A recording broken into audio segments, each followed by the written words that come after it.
In the next 8 minutes, you'll experience a 25.5-day mission from rollout to recovery. The first integrated flight test of the Orion spacecraft and the Space Launch System rocket launching from the Kennedy Space Center is about to unfold. This is the first of many missions to come that will use the Deep Space Exploration System to prepare our team, our ship, and our astronauts for human operations in deep space. Rollout from the Vehicle Assembly Building signals that launch is near. Sitting atop the mobile launcher, the crawler transporter moves along the crawlerway towards historic Launch Pad 39B at the Kennedy Space Center at a top speed of 1 mile an hour. After traveling over 4 miles, the rocket and the spacecraft climb up a ramp and are positioned over a flame trench. Once in position, the mobile launcher is lowered onto support post and the crawler is rolled away to a safe distance.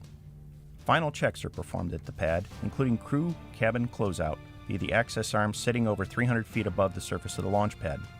The launch date is set, and the teams are prepared for the mission that is about to occur. It's sunrise on launch day. Engineers in the Launch Control Center have already powered up the spacecraft and the rocket and loaded the core stage and upper stage with cryogenic fuel. As launch window open approaches, final checks are performed, and when all systems are go, terminal countdown is initiated. The big physics of launch are about to be put on full demonstration. Umbilical plates weighing hundreds of pounds await their cue to retract to clear the path of the rocket at liftoff, some mounted on arms the size of tractor trailers. The mighty core stage engines are prepared for engine start as they are thermally conditioned for an onrush of cryogenic fuel in the heat of ignition. At T-minus 15 seconds, sound suppression is activated, cascading water into the flame trench to dampen the acoustic shock. And as the core stage engines achieve full throttle, shock diamonds appear. At booster ignition, the flame trench is flooded with fire. At first motion, all umbilical arms are retracted and the rocket clears the tower in just seconds. At liftoff, the vehicle produces 8.8 million pounds of thrust and lofts the vehicle weighing nearly 6 million pounds and standing 32 stories tall to orbit. Propelled by a pair of 5-segment boosters and 4 liquid engines, the rocket achieves maximum dynamic pressure only 90 seconds into the mission, the period of greatest atmospheric force on the structure of the rocket.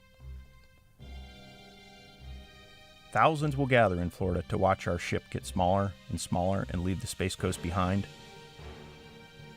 Approximately 2 minutes into the mission, the boosters will have consumed all of their solid propellant and are safely jettisoned.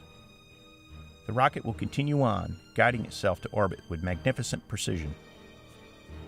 Just 3 minutes into the mission, the service module fairings are jettisoned to lighten the vehicle and expose Orion's solar arrays.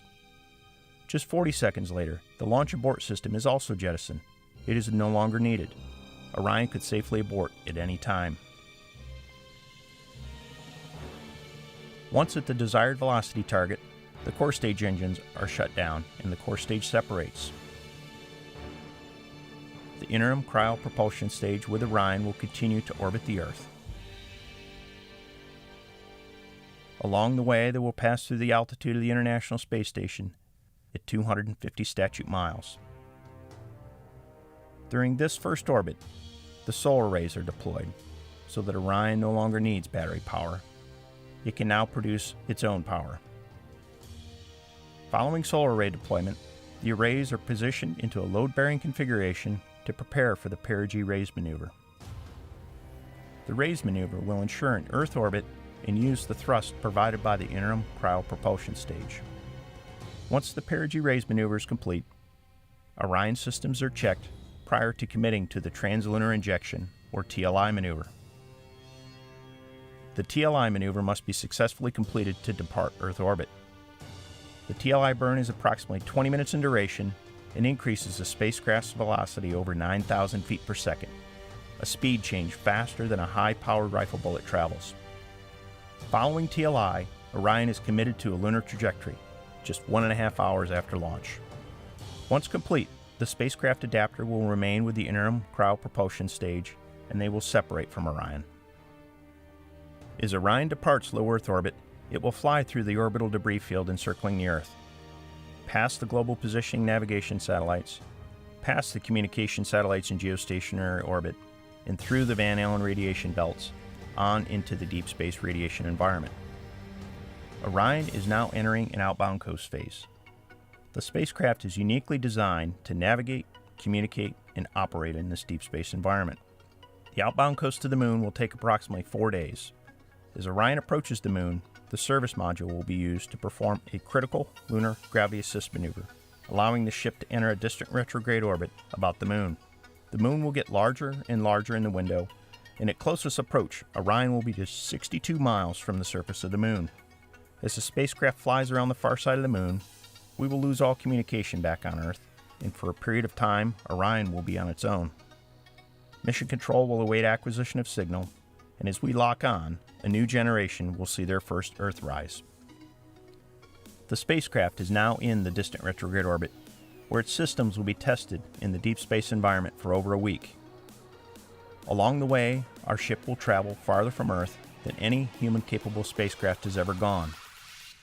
At the farthest point, Orion will be some 1,000 times farther from Earth than the International Space Station, at over 270,000 miles away. Teams in Mission Control Houston and at Naval Base San Diego will prepare for Orion's return home, and the recovery ship will set sail for the recovery zone in the Pacific Ocean. Orion will exit the distant retrograde orbit with another lunar gravity assist and service module engine firing.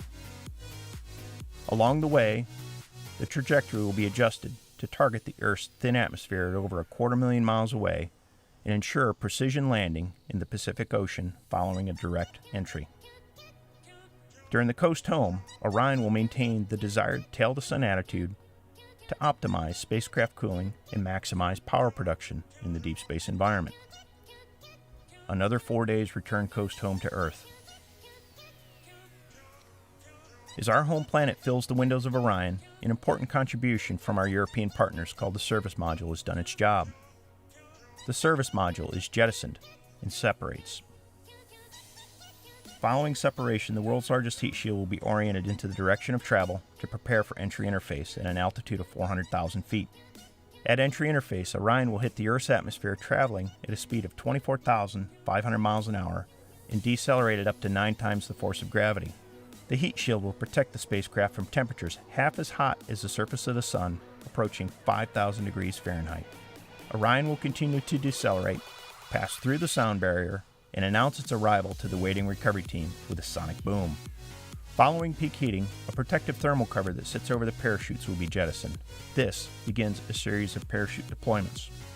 The drogue chute deployment series is designed to stabilize and slow the spacecraft, and in a period of less than 20 minutes, Orion will slow from a speed of Mach 32 to 0 at splashdown. The 3 main parachutes will deploy and slowly unfurl and suspend the 22,000-pound capsule and allow it to gently descend to the surface of the ocean. After 25.5 days, and a total distance traveled exceeding 1.3 million miles, a precision landing within eyesight of the recovery ship. Following splashdown, Orion will remain powered for a period of time as Navy divers approach in small boats from the waiting recovery ship. After a brief inspection for hazards, the divers will hook up tending lines and a tow line. The capsule will be then towed into the well deck of the recovery ship, and once the capsule clears the stern gate, the gate will be closed, the well deck will be drained, and we will bring our ship home. We invite you to follow along at www.nasa.gov/exploration.